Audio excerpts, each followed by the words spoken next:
नमस्कार, आप देख रहे हैं हरियाणा न्यूज एक्सप्रेस और मैं हूं आपके साथ मानवी ठाकुर। शुरुआत करते हैं आज की खास खबरों के साथ। पूर्व मुख्यमंत्री भूपेंद्र सिंह हुड्डा ने SYAL को लेकर हरियाणा सरकार पर बड़ा हमला बोला है। उन्होंने कहा कि बीजेपी सरकार मीटिंग खेल रही है, जबकि सुप्रीम कोर्ट का फैसला हरियाणा के पक्ष में पहले ही आ चुका है। हुड्डा ने मांग की कि पंजाब सरकार के खिलाफ कोर्ट में अवमानना का केस दायर किया जाए। हुड्डा ने किसानों पर बढ़ते कर्ज, फसल बीमा में घोटाला, बढ़े कलेक्टर रेट और नौकरियों में भ्रष्टाचार को लेकर भी सरकार को घेरा। उन्होंने बताया 2024-25 में किसानों से बीमा के नाम पर 1056 करोड़ लिए गए, लेकिन भुगतान सिर्फ 262 करोड़ हुआ। हुड्डा ने आरोप लगाया कि BPL कार्ड में भारी गड़बड़ी हुई है और वोटों के लिए फर्जी कार्ड बनाए गए हैं। उन्होंने कानून व्यवस्था, कौशल रोजगार निगम, विश्वविद्यालयों में बढ़ी फीस और आयुष्मान योजना पर भी सरकार की विफलताओं को गिनाया। हुड्डा ने वोटर लिस्ट में गड़बड़ी का मामला उठाते हुए बैलेट पेपर से चुनाव की मांग की है। चंडीगढ़ से हमारे editor in chief Rajendra Bharadwaj की रिपोर्ट।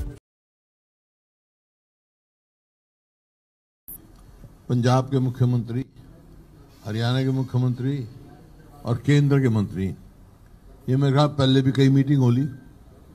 खट्टर साहब तो जब भी मीटिंग हुई थी, मकसद क्या है इन मीटिंगों का? और हरियाणा के मुख्यमंत्री कहते हैं कि बड़ी वैसे माहौल में, अच्छे माहौल में मीटिंग हुई, आगे वो होगा। और पंजाब के मुख्यमंत्री कहते हैं एक बूंद पानी नहीं दूंगा हरियाणा को। और मकसद समझ में नहीं आया, जबकि सबको मालूम है सुप्रीम कोर्ट का फैसला आने के बाद, जो कि वैसे 2002 में सुप्रीम कोर्ट ने फैसला दे दिया था हरियाणा के हित में। पंजाब सरकार को आदेश दे दिए थे कि 1 साल के अंदर अपनी नहर खोदो। वो फैसला 2004 में पंजाब गवर्नमेंट ने एब्रोगेट कर दिया, टर्मिनेट कर दिया एग्रीमेंट। और मैं उस टाइम सांसद था, तो हम गए और वो रेफरेंस राष्ट्रपति को करवाया, डॉक्टर मनमोहन सिंह से कह के राष्ट्रपति का रेफरेंस है। फिर रेफरेंस का फैसला आ गया हरियाणा के हित में कि भाई ये टर्मिनेट नहीं हो सकती है संधि।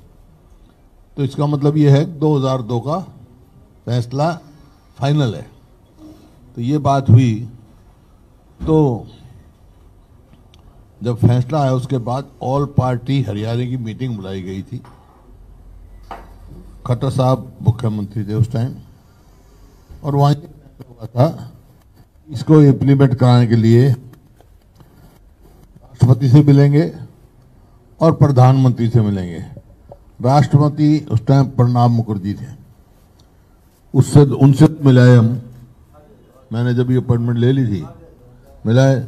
प्रधानमंत्री की अपॉइंटमेंट लेना जिम्मेवारी थी खट्टर साहब की। वो आज तक नहीं प्रधानमंत्री से मिले हम, लेकिन एक मीटिंग हुई प्रधानमंत्री की जगह। उस समय के तत्कालीन गृह मंत्री राजनाथ, उस टाइम गृह मंत्री थे, उनके ऑफिस में मीटिंग हुई। वहाँ खट्टर साहब भी थे, मैं भी था, और वहाँ उसके अटॉर्नी जनरल भी थे सुप्रीम कोर्ट के, और बहुत सारे वकील थे, और सारी पार्टियों के सदस्य थे। तो वहाँ मैंने सवाल पूछा उनसे, अटॉर्नी जनरल से, कि भाई अब क्या मकसद है, अब क्या? उन्होंने साफ कहा ये ऑर्डर फाइनलिटी अटेन कर चुका है। खबरों का सिलसिला लगातार जारी है, आप बने रहिए हरियाणा न्यूज एक्सप्रेस के साथ।